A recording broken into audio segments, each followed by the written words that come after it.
Širenje Otomanskog carstva na Balkanski poluotok je, osim pomicanja političkih, prouzročilo i promjenu crkveno-upravnih granica. Tako je nastanak redovničke pokrajine Manje Braće, koja danas nosi naziv Slovenska Franjevačka provincija Svetoga Križa, usko povezan s turskim osvajanjima. Tursko osvajanje Zapadnog Balkana je prouzročilo dijeljenje Bosanske vikarije, pramajke većine franjevačkih provincija na području nekadašnje Jugoslavije. Bosanska vikarija je 1514. bila razdijeljena na vikariju Bosne Srebrene i vikariju Bosne Hrvatske. Potonja je 1517. bila proglašena provincijom.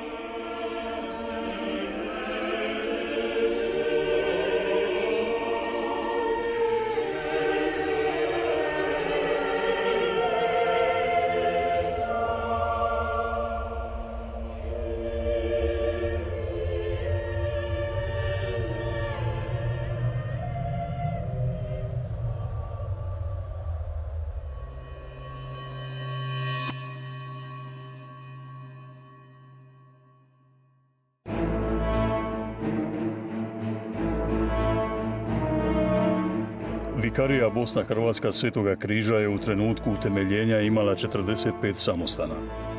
Kroz nekoliko desetljeća zbog turskih osvajanja ostali su samo samostani u Senju i na Trsatu. Franjevci su se sklonili u zapadni dio Hrvatsko-Ugarskog kraljevstva, u Istru i u središnje austrijske pokrajine. Nakon 1521. godine naselili su se u Radakovu, Brdovcu i Samoboru. Otamo su se već 1531. pred protestantima morali povući u Sveti Leonard u Kotarima. Početkom druge polovine 16. stoljeća susjedne provincije, Dalmatinska i Austrijska, prepustile su im samostane u Pazinu, Novom Mjestu i Ljubljani. Uz potporu nadvojvode Karla, braća su također se naselila i na Svetoj Gori kod Gorice. Turski poraz kod Siska 1593. godine, pobjeda protiv reformacije i duh Tridentijskog sabora su pogodovali širenju redovništva i brojnih oblika pobožnosti značajnih za vrijeme baroka. Vrijeme od početka 17. stoljeća do terezijanske obnove za provinciju Svetoga Križa je vrijeme nepretrganog razvoja. Povećao se broj redovničkih kuća i članova provincije. Prema podacima koje je sakupio Franjo Glavinić, provincijal i prvi pisac povijesti provincije, provincija je 1610. godine imala 60, a 1777. godine 431 člana. Već sredinom 17. stoljeća obnovljen je redovnički život u samostanima u Kamniku i Samoboru, iz kojih su se Franjevci bili povukli za vrijeme snažnog širenja protestantizma. Članovi provincije su se tada naselili u Jaski, Nazarju, Karlovcu i Brežicama. Tada su utemeljili hospicije za bolesnu i onemoćalu braću u Istarskom Lovranu i u Solkanu. Provincija je širenjem postala i višenacionalna zajednica. To je uplivalo i na promjene njezinog naziva. Sjedište provincije prvih desetljeća bilo na Trsatu, ono je sredinom 17. stoljeća preneseno u Ljubljanu. Svečana bogoslužja prigodom brojnih blagdana u to su vrijeme dopunjale dobro pripravljene propovjedi. Budući su se svećenici za svećeničku službu pripremali studirajući filozofiju i teologiju u samostanskim kućama za studij u Ljubljani, na Trsatu i Svetoj Gori, u Novom Mjestu, Klanjcu i Brežicama. Stečena naobrazba se mogla uspoređivati s naobrazbom kakvu se tada moglo steći na drugim europskim učilištima. Osim svećenika, dobru izobrazbu su imala i brojna druga braća, posebno ljekarnici i kirurzi. Među njima svakako treba spomenuti graditelje orgulja, slikare i kipare. Naročito su tirolski kipari svojim umjetninama ukrasili više samostanskih crkava. Diljem provincije, uz sve samostanske crkve ili unutar samih crkava, krajem 17. stoljeća i kasnije postavljeni su putovi križa. Poznati barokni slikar Valentin Metzinger je svoje prve slike naslikao upravo za crkve provincije Svetog Križa. Reforme Marije Terezije i Josipa II. Koje su se odnosile na crkveno područje snažno su se odrazile na život u provinciji Svetoga Križa sve do druge polovine 19. stoljeća. Među takvim reformama ističu se one koje se odnose na ograničavanje broja članova provincije, ukidanje redovničkog školstva, preuzimanje uprave nad župama i ostalim pastoralnim djelatnostima, uključivanje redovnika u nastavu na pučkim školama, zatim na promjene granica provincije, te ukidanje bratovština i brojnih oblika pobožnosti. Ipak, usprkos takvim prilikama, Franjevci su zadržali brojne samostane tako što su prihvatili ključnu odluku o preuzimanju uprave nad župama koje nisu bile daleko od pojedinih samostana. Kao učitelji i kateheti uključivali su se u obrazovanje mladih u mjesnim školama, u Kamniku i Brežicama, a u Novom Mjestu, Karlovcu i Pazinu su vodili gimnazije. Josip II. Je provinciju razdijelio na unutar austrijsku provinciju Svetoga Križa sa sjedištem u Ljubljani, te joj je priključio samostane u Gornjoj Štajerskoj i Koruškoj. A samostane hrvatskog dijela je pridružio Primorskoj provinciji Svetoga Križa sa sjedištem u Karlovcu. Napoleonovim osvajanjima i utemeljenjem ilirskih provincija, obje su provincije, osim samostana u Nazariju i u Brežicama, ponovno bile udružene u jednu provinciju s novim nazivom Ilirska provincija Svetoga Križa.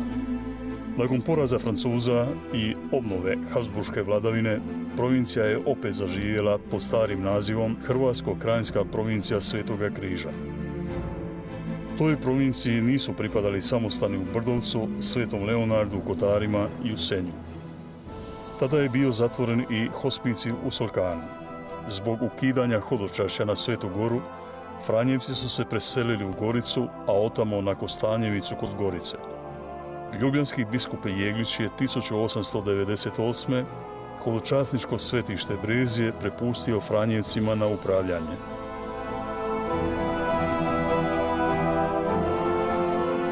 Za vrijeme provincijala Vendelina Vošnjaka 1900. godine nanovo je bila utemeljena Hrvatska provincija Svetoga Čirila i Metoda. Toj su provinciji pripali samostani na Trsatu, u Karlovcu, Jaski, Samoboru i Klanjcu. Provincija Svetoga Križa sa sjedištem u Ljubljani se iste godine preimenovala u Krajinsku provinciju Svetoga Križa, a nakon završetka Prvog svjetskog rata u Slovensko-frančiškansku provinciju Svetoga Križa. To je i današnji njezin naziv. Provinciji su 1900. godine bili pridruženi samostani Donje Štajerske, Maribor i Sveta Trojica u Slovenskim Goricama. Ponovno je zaživio samostanski život u samostanu na Svetoj Gori. Braći su bila povjerena hodočasnička svetišta Svete Višarije i Nova Štifta u Dolenjskoj. Nakon Prvog svjetskog rata, zbog talijanskog zaposjedanja zapadnog dijela Slovenije, provincija je izgubila redovničke kuće u Pazinu, na Svetoj Gori, na Kostanjevici kod Gorice i na Svetih Višarijah. Broj redovničkih kuća u provinciji, usprkos takvim prilikama, nije se promijenio. Nove su redovničke kuće bile sagrađene uz nove župne crkve u Ljubljani, na Viču, Šiški i Bežigradu. Drugi svjetski rat i poratni totalitarizam također su i slovenskim Franjevcima prouzročili stradanja. Njemački okupatori su ih među prvima prognali iz samostana u Brežicama, Nazariju, Mariboru, Svetoj Trojici te iz Kamnika i Brezja. Većina je braće iz Štajerske bila prognana u Hrvatsku, a iz Gorenske se povukla u Ljubljanu. Pojedina su braća tijekom rata bila zatvorena ili zatočena u Notranjskoj. Pred kraj Drugog svjetskog rata provincijac se sa nekoliko braće povukao u Korušku, a potom su otišli među slovenske iseljenike.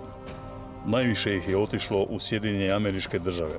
Tamo je provincija od početka 20. stoljeća pa sve donedavno imala svoju kustodiju s više redovničkih kuća. Nakon Drugog svjetskog rata samostani na Svetoj Gori, na Kostanjevici i u Pazinu su bili vraćeni slovenskoj provinciji, a kasnije joj je priključen i samostan u Strunjanu. S Dalmatinskom provincijom je potom postignut sporazum o zamjeni samostana Pazin i Kopar. Koparski je samostan bio nacionaliziran i pretvoren u kaznionicu. Samostan u Brežicama je također bio nacionaliziran. Franjevci su nakon rata preuzeli župu Dobova nedaleko od Brežica, u kojoj je do 2007. postojala i redovnička kuća. Slovenski su se Franjevci također vratili u župu Žabnice i na Sveto Višarije gdje su ostali do 1995. godine. Članovi provincije su, osim nabrojnih župa, duže ili kraće vrijeme upravljali s još nekim župama. Strunjan, sadašnjom katedralnom župom u Kopru te župama Prosek i Dolina u Tršanskoj biskupiji. Provincija sada u Sloveniji ima 13 samostana. Sveta Trojica u Slovenskim Goricama, Maribor, Nazarje, Kamnik, Brezje, u Ljubljani na Tromostolju, Viču, u Šiški i Bežigradu, te samostane Sveta Gora, Kostanjevica kod Nove Gorice, Kopar, Novo Mjesto i jednu područnu kuću kod Nove Štifte u Dolenjskoj. U Sjedinjenim Američkim Državama provincija još ima područne kuće u New Yorku i Johnstownu, te samostan u Lemontu gdje je sjedište slovenskoga vjerskog središta. Braća također vode i 3 slovenska narodna i kulturna središta u Australiji, Sydney, Melbourne i Adelaida. Dvojica subraće djeluju kao misionari u francuskoj Gvajani. Sva braća zajedno, u duhu redovničkih zavjeta, prije svega žele biti u službi Bogu, crkvi i narodu.